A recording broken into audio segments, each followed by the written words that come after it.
In this video, let's talk about dividing whole numbers and unit fractions. We will rely on modeling to help us. Here's a problem for us to solve. 1/5 of the family weekly cash budget will go to purchasing school lunches for Mrs. Alexander's children.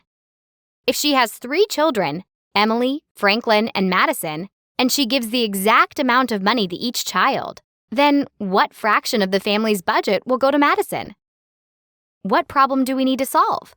Well, 1/5 of the budget needs to be split up 3 different ways. So we need to find the answer to 1/5 divided by 3. As mentioned before, we will use modeling to help solve the problem. Here, we have a simple rectangle. This shape represents the entire cash budget for the week. Now, let's divide it up. We divide it up into 5 parts, because one of these 5 parts goes to paying for school lunches. So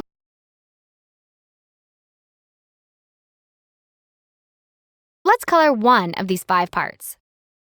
So the shaded 5th goes to school lunches.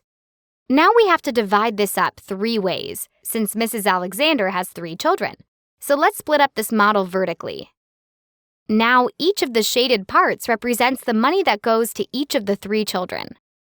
Obviously, one of the parts goes to Madison. How many parts are there in all? 15. So if you create a fraction from these 2 numbers, the total number, 15, is the denominator, and Madison's part, one part of the whole, is the numerator. So our fraction is 1/15. So 1/15 of our weekly cash budget will go to pay for Madison's school lunches. So the answer to our problem is 1/15. Way to go! See you next time!